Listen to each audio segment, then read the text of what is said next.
Tiago capítulo 5, versículo 16 diz: confessai as vossas culpas uns aos outros e orai uns pelos outros, para que sareis.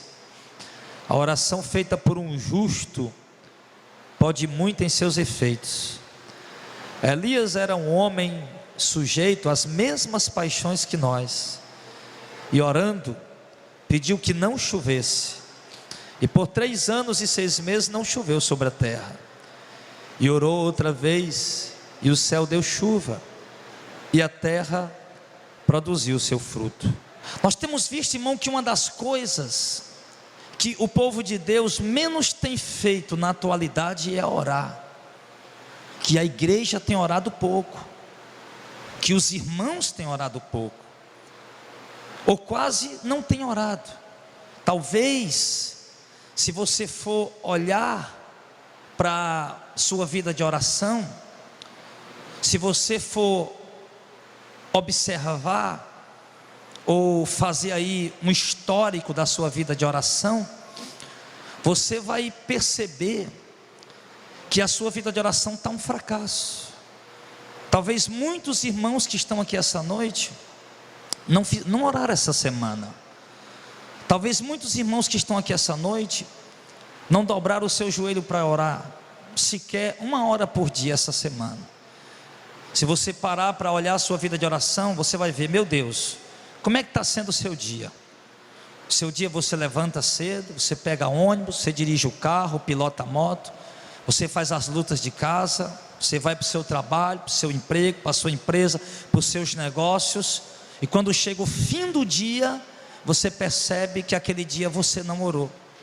E amanhã vem o mesmo dia, a mesma luta, a mesma carga horária, o mesmo trabalho, as mesmas atividades, os mesmos exercícios diários, e você percebe mais uma vez no final do dia que você não orou. E assim, irmão, muitos vão levando a sua vida sem oração. E isso nos dá a entender o quê?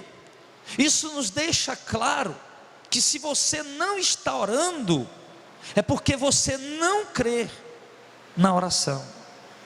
Se você não está orando, é porque você não acredita que a oração pode, que através da oração, melhor dizendo, você pode receber de Deus coisas extraordinárias. Se você não está orando, é porque você não acredita que através da oração muitas coisas podem se resolver na sua vida. Se você não está orando, é porque você não acredita que através da oração os inimigos podem cair diante de você. Se você não está orando, é porque você não acredita que através da oração você pode ver portas se abrirem, Deus operando maravilhas, Deus abençoando o seu lar, a sua casa, a sua família, o seu casamento, a sua saúde, a sua vida espiritual, te dando força para resistir às tentações, te dando fé para vencer o pecado. Se você não está orando, é porque você não acredita nisso. É porque você não acredita no poder da oração. Irmãos, e nós precisamos parar e olhar mais para a Bíblia com o ângulo da oração, através do ângulo da oração. Muitas pessoas têm olhado para a Bíblia através do ângulo da prosperidade. Muitas pessoas têm olhado para a Bíblia através do ângulo das campanhas, através do ângulo das conquistas, através do ângulo do eu vou vencer, do eu vou conquistar. Mas muitos poucos têm olhado para as Escrituras através do ângulo da oração. E isso, irmão, é fundamental, é essencial. Por que você está tão fraco espiritualmente? Porque você não está orando. Por que toda luta que você enfrenta contra o diabo você perde? Porque você não está orando. Por que toda tentação que vem você cai, escorrega? Porque você não ora.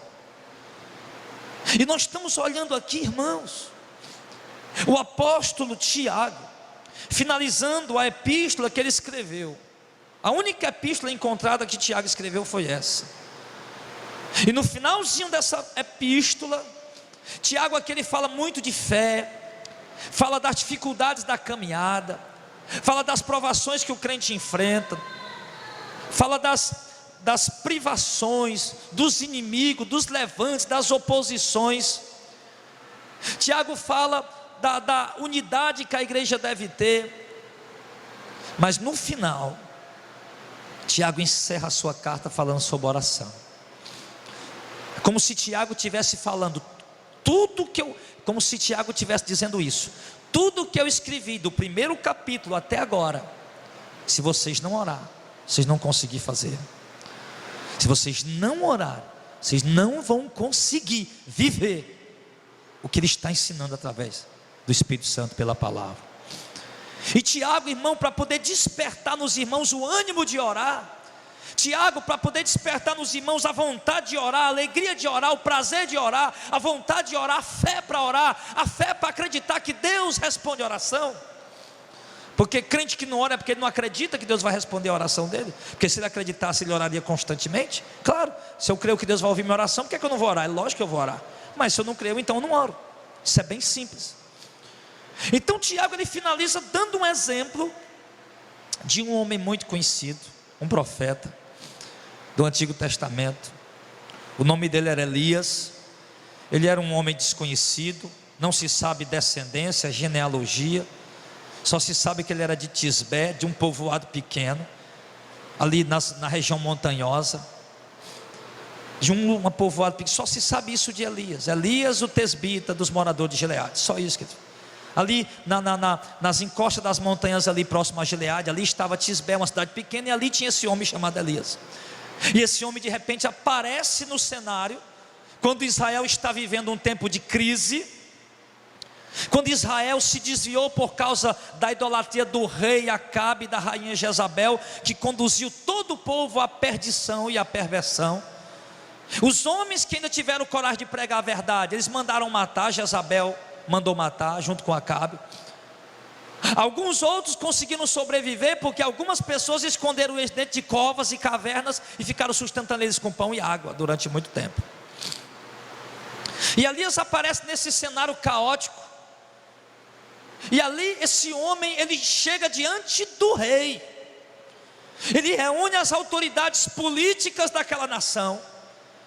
Ele reúne as autoridades religiosas daquela nação. E Elias faz um desafio a eles. E esse desafio Elias faz pela fé. Porque Elias diz, como disse aqui, Elias, um homem sujeito às mesmas paixões que nós, no verso 17, orando, pediu que não chovesse, e por 3 anos e 6 meses não choveu sobre a terra. Então Elias chega ali, irmão, e faz um desafio aos falsos profetas. E tem 850 profetas ali, falsos. Elias chega ali e faz um desafio contra o rei, sabendo que está correndo risco de morte. Elias chega ali e faz um desafio contra as autoridades políticas e religiosas. E ele desafia aqueles homens pela fé. E a Bíblia diz que esse desafio Elias faz pela fé, mas ele faz uma oração. E quando Elias faz essa oração pela fé, a Bíblia diz que Deus encerra os céus de modo que não chove durante 3 meses para responder a oração de Elias. Estava chovendo todo ano direitinho. Elias disse, orou a Deus, disse, não vai chover por 3 anos e 6 meses. E Deus disse, vou atender a oração do meu servo, para de chover durante 3 anos e meio. Quando se passa 3 anos e meio,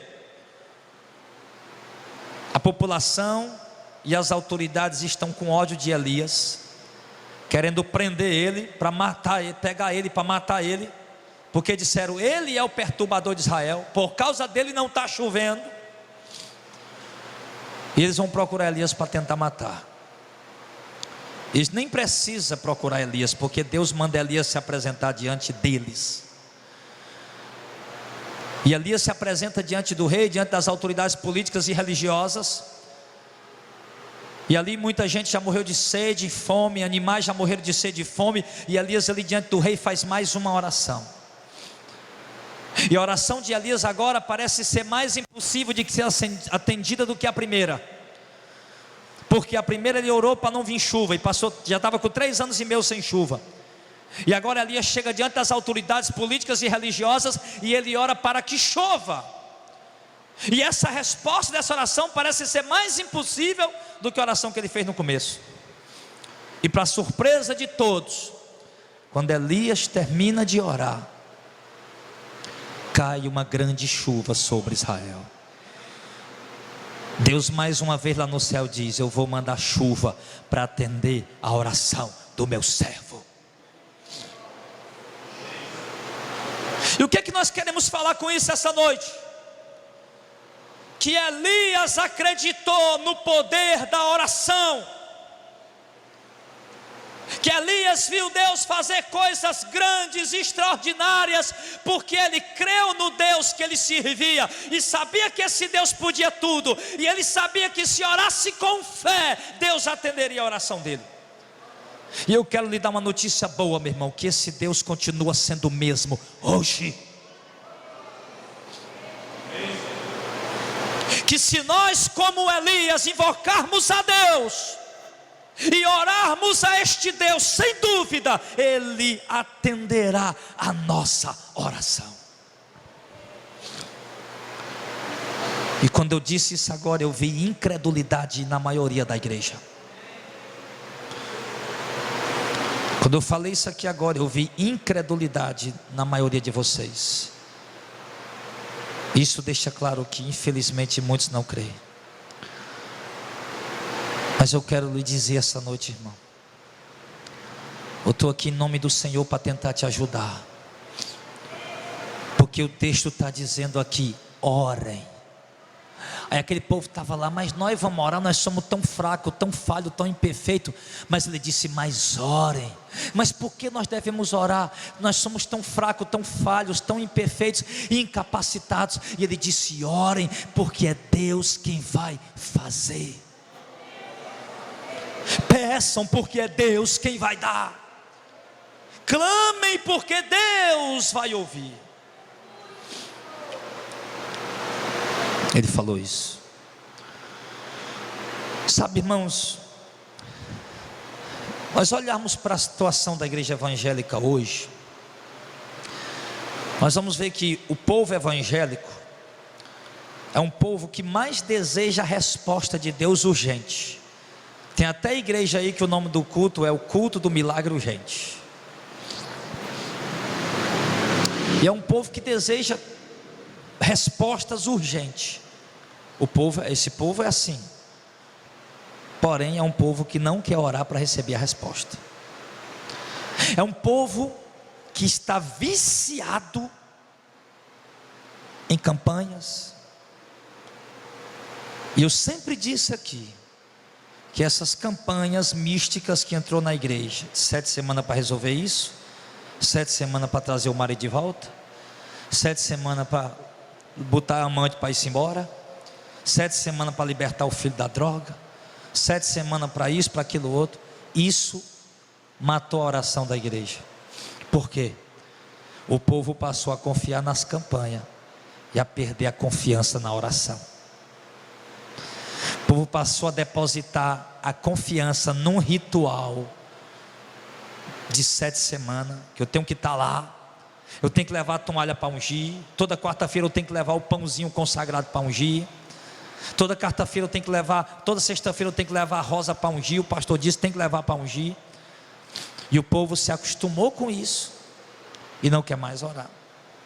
E as pessoas não percebem o prejuízo que essas campanhas estão trazendo para a igreja, para elas.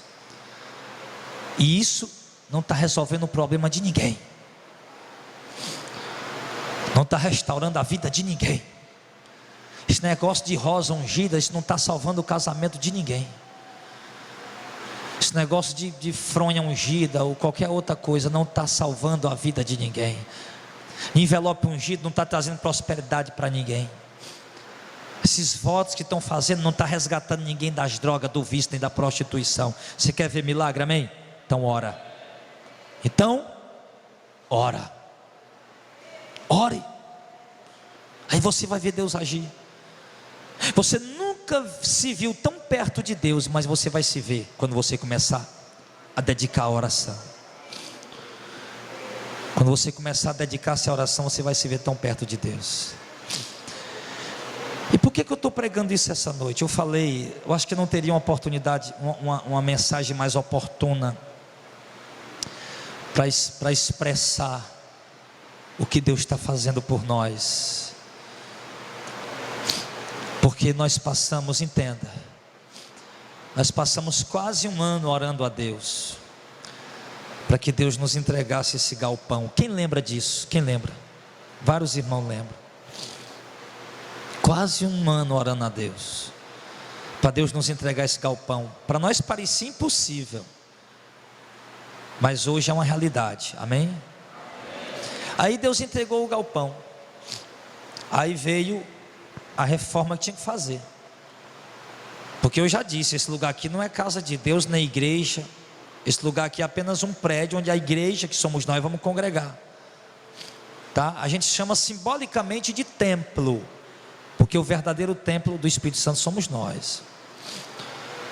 Aí veio aqui a reforma, para organizar as coisas, pelo menos fazer algo primário, para poder a gente vir para cá. Claro que ainda tem muita coisa para fazer, mas mesmo assim a gente não tinha dinheiro para fazer. A gente não tinha dinheiro para pagar a pintura, a gente não tinha dinheiro para pagar os pedreiros para fazer as coisas que precisavam fazer, a gente não tinha dinheiro para comprar o material para fazer a reforma, não tinha dinheiro para comprar o material para fazer instalações, para pagar o eletricista. A gente não tinha dinheiro para isso. E a gente começou a orar, começou a pedir a Deus. E toda hora nós estávamos lá orando: Senhor, manda provisão para isso. E de repente a provisão chegava. Na última hora, no último momento, a gente via a provisão chegando.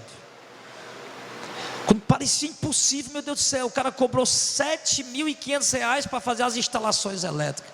Nós não temos dinheiro para isso. Não, baixou para R$4.500, continua sem dinheiro, nós não temos condição para isso. De repente Deus toca no coração de um dono de um depósito, para ouvir a oração de vocês, para responder a oração de vocês, igreja. Deus toca no coração de um dono no depósito, e ele oferece todo o material que precisa, tirando todo o lucro que ele teria. E os eletricistas que estavam cobrando R$2 ou R$3.000 para vir fazer o serviço, Deus levantou um rapaz e trouxe um rapaz, e nós gastamos R$500. Gastamos R$500. Aí chega o dia de mandar o sustento para os missionários que estão lá no interior, e pagar os aluguéis de lá. E cadê o dinheiro? De repente, uma pessoa liga e diz: Pastor Jadel, vai lá em Calcaia buscar uma oferta lá de R$2.000. Aí pega o dinheiro, manda uma parte para o depósito, envia a provisão dos missionários, e a igreja continua orando. E de repente alguém passa a mensagem: Pastor Jadel, eu depositei uma oferta na conta da igreja. De repente uma pessoa passa a mensagem, os missionários passam a mensagem: a irmã da Itália depositou uma oferta na conta da igreja. A irmã da Suíça depositou uma oferta na conta da igreja. O irmão de Goiás depositou uma oferta na conta da igreja. E aí a gente vai vendo, irmãos, o operar, o agir de Deus, por causa da oração, a provisão. E ontem eu conversava com o obreiro Aloysio, está lá, e eu conversava com ele ontem, e ele falava assim, ele dizia: olha, na Igreja Universal, lá tem provisão também, mas eles tomando do povo, com mentira, distorcendo a palavra. Eu não vou pedir desculpa a você que é da Universal não, porque a sua igreja é uma igreja herege, e se você quer ser salvo, você tem que sair daí em nome de Jesus. Então aí você vai, está lá os pastores da Universal, dando envelope de dízimo, saquetel, e mandando o povo vender geladeira, vender carro, vender casa, trazer o dinheiro para a igreja, mentindo, distorcendo a palavra, e assim arrecadando dinheiro, e eles luxando aí do bom e do melhor. Mas aí você vê gente, os irmãos da igreja e gente de fora depositando dinheiro na conta desse ministério, ministério que não pede dinheiro no YouTube, que não pede dinheiro na rádio, que você vai ver como é que nós tiramos oferta daqui a pouco aqui. Não tem envelope, não tem negócio de dízimo. Quem quer dar oferta voluntária, irmão, sai do seu lugar e vem aqui e coloque a oferta. Me diga se não é provisão de Deus isso. Me diga se isso não é milagre, se não é resposta de oração. Porque gente dá dinheiro, os irmãos sabem disso. Gente dá dinheiro para a igreja, que o pastor disse: se você der 1.000, Deus vai te dar 10.000.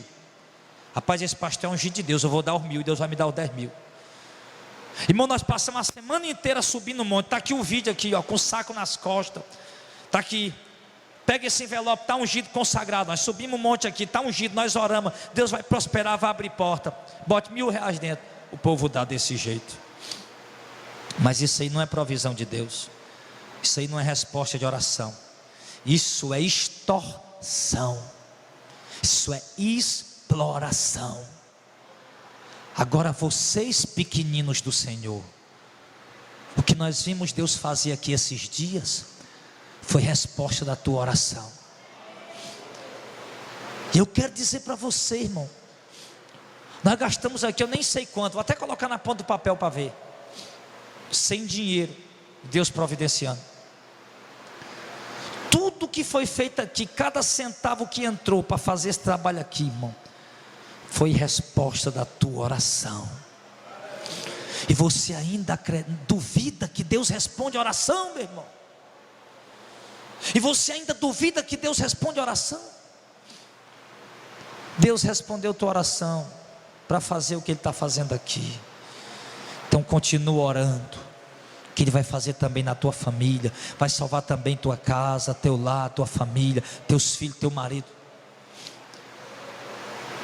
Continua orando, que você vai ver Deus fazer. Você vai ver Deus agir. Você vai ver Deus operar. Eu estou vendo Deus operar nesse ministério. Falando de oração, quando nós começamos o ministério, do semáforo à esquerda, na segunda esquina, quando você entrar no semáforo à esquerda, na segunda esquina tem um ponto lá que hoje está em frente a uma praça e tem uma loja de moto, uma oficina de moto. Lá começou o ministério, 4 pessoas lá orando, um prédio bem pequenininho, 4 pessoas lá dentro orando. Aí com essas orações Deus foi trazendo pessoas, vidas, trazendo gente, ovelhas. E ali aquele lugar começou a ficar pequeno. Ele era bem pequenininho, mas ao mesmo tempo era grande, porque não tinha ninguém, era só 4 pessoas. Aí quando ficou pequeno, a gente orou: Senhor, manda um prédio maior. Aí Deus foi e operou e entregou para nós aquele prédio ali. Aí eu alugamos o prédio, fui para lá. Aí sentei lá no final, no parapeitozinho que tinha lá, na salinha das crianças, depois, né, que a gente fez a divisória. Sentei lá e olhei para aquele prédio tão comprido. E eu digo: meu Deus, obrigado. Mas agora, esse prédio é grande demais. Aí fazia os cultos. Os irmãos que tinham para lá, né, para o ponto lá já estava bom. Mas quando veio para cá, o povo se perdia dentro do prédio. E eu olhando ali: meu Deus, olha aqui, esse prédio é tão grande, não tem quase ninguém aqui congregando com a gente. E a gente orando: meu Deus, nos usa para ganhar almas, nos usa para resgatar vidas, nos faz ganhadores de almas. Não era apenas multiplica, não, ganhar almas, resgatar vidas. Aí fomos orando, batendo, orando. Até que passou-se 4 anos. Aí vocês viram lá como é que ficou. Graças a Deus, ficou apertado, ficou pequeno. Isso sem campanha, sem teologia da prosperidade, sem pregação de conquista, mesmo só pregando o reino e a volta de Jesus e o evangelho puro e verdadeiro, sem forró gospel, sem nenhum atrativo para atrair multidão, só pregando mesmo o evangelho que atrai ovelha. Aí vocês viram lá como é que ficou. Graças a Deus, para a glória de Deus. Aí agora Deus trouxe a gente para cá. E esse lugar aqui é o dobro de lá. Aí agora aqui tem mais gente para orar, para Deus salvar mais almas, amém? Aí daqui um tempo, se Deus quiser, esse lugar vai estar pequeno, para a glória de Deus. Esse lugar vai estar pequeno, apertado, estreito. Aí nós vamos ter que derrubar essa parede. Pastor, tem que derrubar a parede, não cabe mais o povo não. Aí vai derrubar a parede e vai tomar conta do lugar ali de vidas salvas. Por quê? Porque vocês vão orar para Deus salvar as vidas que estão perdidas nas heresias, na apostasia, no engano. E nós vamos ver esse milagre, irmão, como estamos vendo. O maior milagre, vida sendo resgatada, como resposta da oração de uma igreja. A igreja orando e Deus resgatando vidas. Porque essa palavra fala de oração, que Deus ouviu a oração de um homem e viu um milagre extraordinário. Mas o milagre maior que eu olho, irmão, hoje e vejo nas escrituras, não é o mar se abrir, não é Pedro andando em cima das águas, não é o rio Jordão parando para que o povo atravesse a pé enxuto, juntamente liderados por Josué. O maior milagre que eu vejo registrado hoje na Bíblia Sagrada é a conversão de um pecador chamado Paulo. É a conversão de um ignorante, incauto chamado Pedro. É o resgate de 3.000 pessoas em Atos capítulo 2. É a salvação de 5.000 pessoas em Atos capítulo 5. O maior milagre que eu vejo registrado nas escrituras hoje são aquelas vidas, uma Maria Madalena prostituta, desviada, endemoniada, se convertendo ao evangelho para seguir Jesus e andar em santidade e ser um exemplo de mulher de Deus. É por esse milagre que nós temos que nos unir para clamar. Não vamos clamar só para o Senhor, lota esse lugar de gente. Para quê? Para ficar mais uma igreja grande? Não. Não temos que orar, Senhor, lota esse lugar de gente. A oração errada. Senhor, salva vidas, resgata vidas. Senhor, lota esse lugar de gente salva, resgata multidões, salva, liberta do pecado, da perdição, da condenação do inferno. Salva, Senhor. Essa oração nós temos que fazer, porque nós precisamos ter cuidado, irmão, para que daqui a pouco a gente não venha se desviar com visão de grandeza. Porque eu conheço hoje pastores que começaram num prédio bem pequeno, tanto quanto o que nós começamos, mas que depois mudaram para um galpão grande como esse, meu irmão. Eles começaram a fazer campanha, pregar heresia, fazer show, fazer comércio, fazer campanhas místicas, tudo para atrair multidão, meu irmão, para que o templo ficasse lotado. Mas nós não queremos seguir esse caminho, amém, igreja? Nós queremos ver esse lugar lotado de vidas salvas, queremos, mas não com campanha, nem com show, apenas com a verdade. E essas pessoas vão ser tocadas quando a igreja orar. Deus vai abrindo porta, a palavra vai chegando ao ouvido das pessoas. Deus vai abrindo porta e a palavra vai alcançando os corações. Deus vai abrindo porta, a igreja vai orando, Deus vai abrindo porta e a palavra vai chegando a este, vai chegando àquele. E também com a oração da igreja as pessoas vão sendo tocadas e vão se convertendo. Então, irmão, você precisa crer. Você precisa olhar o que ele está dizendo, que Elias era um homem sujeito às mesmas paixões que nós. Elias não era um super-homem. Elias era um homem que, se ele visse uma mulher bonita, ele identificava que aquela mulher era bonita. Elias era um homem que, se ele visse uma mulher sensual, certamente ele via que aquela mulher era sensual, e se ele fitasse os olhos como qualquer homem, ele ia desejar também. Elias era um homem que adoecia. Elias era um homem que tinha problemas, que tinha dificuldades, que tinha lutas, que chorava, que sentia angústia, que sentia tristezas. Mas era um homem que, com tudo isso, ele lutava para permanecer em santidade na presença de Deus. E era um homem que, com toda a perfeição e fraqueza, como Paulo diz, como Tiago diz aqui, foi um homem que orou e obteve resposta de Deus. Nós não podemos achar, irmão, que esses homens da Bíblia eram super-homens, super-heróis. Não podemos achar que Elias foi um super-herói, um super-homem. Ele está dizendo que Elias era um homem sujeito às mesmas paixões que nós. Quando ele diz que Elias era um homem sujeito às mesmas paixões que nós, ele está dizendo que Elias era um homem simples como eu e você. Que Elias era um homem sujeito a tropeçar, sujeito a pecar, sujeito a cair como qualquer outro ser humano. Mas esse homem, com toda a imperfeição, como eu e você, acreditou em Deus, orou e teve resposta. Qual é a resposta que você precisa, irmão?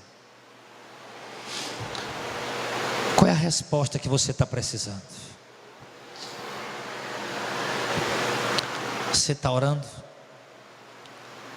Há quanto tempo você está orando? Por exemplo, teu marido não é convertido, há quanto tempo você ora por ele? Ah, pastor, aqui e acolá eu oro, porque você não crê. Se você cresce, você não orava aqui e acolá, não, você orava constantemente. Teus filhos, quanto tempo você ora pelos seus filhos? Não são convertidos, que não conhecem a Deus. Pastor, sei pastor, talvez uma vez por semana ou 3 vezes por semana. É porque você não crê. Porque se você cresce, mesmo nas suas fraquezas e imperfeição, você ia orar continuamente, constantemente, e ia ver Deus fazer o que você está pedindo a Ele. Então vamos fazer o seguinte, irmãos. Vamos fazer o seguinte. Vamos sair daqui essa noite entendendo uma coisa: que Elias, um homem fraco, imperfeito como eu e você, orou e pediu a Deus um milagre, e Deus fez o milagre. E depois Elias orou de novo e pediu a Deus outro milagre, e Deus fez mais outro milagre. Então vamos sair daqui entendendo isso: que se Deus atendeu a oração de um homem sujeito às mesmas fraquezas que eu, então Deus também vai atender a minha. Deus também vai atender a sua. Não que Ele tenha obrigação de fazer, mas porque nós vamos orar, e quando nós orarmos, nós vamos ver Ele fazer. Pastor, e se eu orar e Deus não fizer? Ora de novo. E se eu orar uma semana? Ora um mês. E se eu orar um mês e Deus não responder? Ora um ano. Mas não para de orar. Porque eu quero lhe dizer, meu irmão, que tem respostas que só vêm com anos de oração. Que tem milagres que Deus só faz depois de anos de lágrima derramada, depois de anos de súplicas oferecidas, de clamores oferecidos. Mas o segredo para nós é nunca parar de acreditar e nunca parar de orar. Amém, pessoal? Quem lembra de Ana? 1 Samuel capítulo 1, capítulo 2. Ana orou por muitos anos. Ana não orou só uma vez ou duas. Ela orava todos os dias durante anos, até que Deus a respondeu. Irmão, aquela mulher tinha tudo para ter parado de orar. Aquela mulher tinha tudo para dizer: eu não vou mais orar, já tem anos que eu oro e Deus não me atende. Tinha tudo para parar, não tinha? Tinha. Mas ela não parou, ela continuou. E isso agradou a Deus. Eu acho que Deus olhou e viu: que mulherzinha perseverante, que mulherzinha para me importunar, que mulherzinha para insistir. Eu vou atender a oração dela, eu vou fazer uma surpresa a ela. E Deus fez. Deus falou: hoje, Ana, eu vou atender a tua oração. Com um ano depois, a oração dela estava atendida. Milagre pelo qual que ela clamava, ela tinha recebido. Ela nunca parou de orar. Jesus nos ensinou dizendo que nós temos o dever de orar sempre e nunca desfalecer. Então ore todos os dias. Separe um momento a sós com Deus em particular e ore. Todos os dias. Todos os dias. Ore no seu trabalho. Ore dirigindo o seu carro. Ore guiando a sua moto. Ore lavando a sua louça, os seus pratos, as roupas, varrendo a casa. Ore. Ore quando acordar. Ore quando for almoçar, quando for jantar. Ore quando for dormir. Ore quando for sair na rua, quando for pegar o ônibus. Em cada passo que você der na sua caminhada na vida, siga orando e falando com Deus. E eu vou lhe dizer, meu irmão, aquele que muito pede, com certeza, esse será atendido e receberá. Nós temos exemplo de homens que oraram muito, mas não desistiram e receberam a resposta. Já temos exemplo de outros que oraram um pouco e logo desanimaram. Exemplo de Saul, por exemplo. Saul estava clamando a Deus. O exército dos midianitas, os filisteus, a Amalequita estava lá.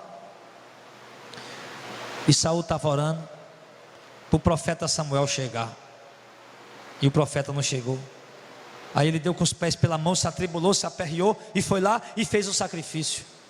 Quando ele termina de fazer o sacrifício, o profeta Samuel chega e já repreende Saul, porque não era para ele ter feito sacrifício, não era para ele fazer. Ele não era sacerdote, ele era rei, e não era lícito. Mas profeta, eu orei para você chegar, eu orei a Deus, eu estava preocupado, estava com medo, o inimigo está vindo contra nós, e eu tinha que fazer alguma coisa. Sim, ele realmente tinha que fazer alguma coisa. Continuar orando e esperar o tempo de Deus.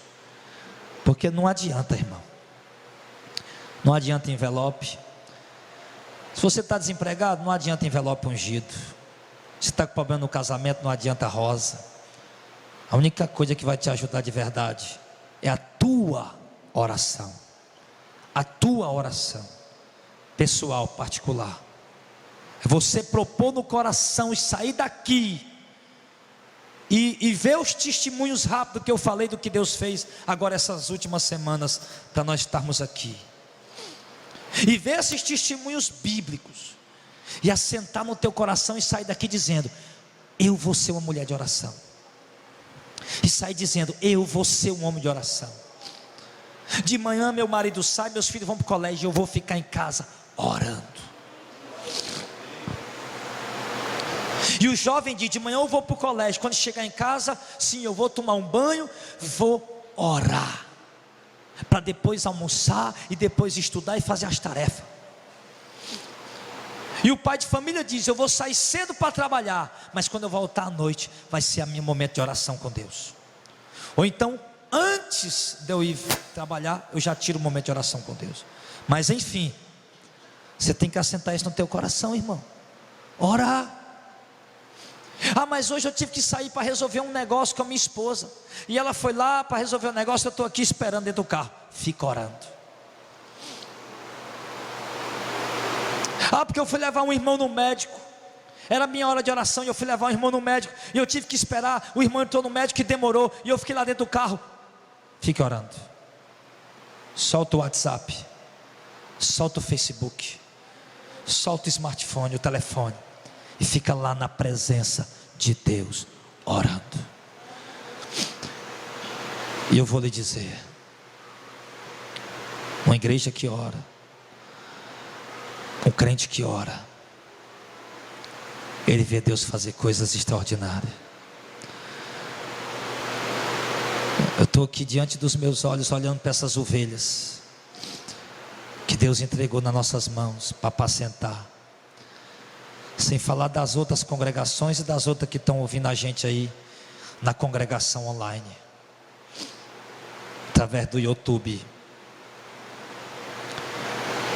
E tudo isso, meu irmão, foram resposta de Deus nas nossas orações. Deus me respondeu, me atendeu. E eu não sou em nada melhor do que nenhum de vocês. Eu sou tão fraco, tão falho e imperfeito quanto qualquer um de vocês. E Deus tem me atendido. Deus tem me respondido no que eu tenho pedido a Ele. Então, não se sinta pequeno ou menor ou menos merecido, porque na verdade Deus não dá a ninguém porque merece. Esse negócio de dizer Deus vai dar se merecer, então você nunca vai receber. Ele vai dar porque você pediu e Ele quis dar e pronto. É assim que funciona. Pela misericórdia e a graça dEle. Não é pelo nosso merecimento. Elias não recebeu porque merecia. Deu porque pediu e Deus quis dar pela graça dEle. Foi isso que Deus fez. E toda oração respondida é assim. Então, irmãos, nós vamos finalizar esse culto, essa palavra. Mas eu quero que você tenha entendido isso. O meu desejo aqui foi passar para vocês o testemunho do que Deus está fazendo e tentar incentivar você a desenvolver, a despertar a vida de oração. Aí você vai chegar e vai realmente dizer, realmente, como o pastor pregou naquele dia, eu só vi de fato Deus agir na minha vida quando eu me lancei na oração, quando eu me dediquei ininterruptamente, incansavelmente em batalhas de oração a Deus. Aí eu comecei a ver Deus fazer coisas maravilhosas. Somente assim, irmão, eu sinto muito. Se você esperava uma chave ungida que ia abrir alguma porta e você ficou decepcionado, eu sinto muito. Se você esperava um martelo que você ia bater na porta e a porta ia se abrir, eu sinto muito lhe decepcionar. Mas de fato você vai ter que se gastar, que se doar em oração, batalhar em oração para ver Deus fazer. Aí quando você batalhar, você vai ver Deus fazer, aí você vai se alegrar, em nome de Jesus.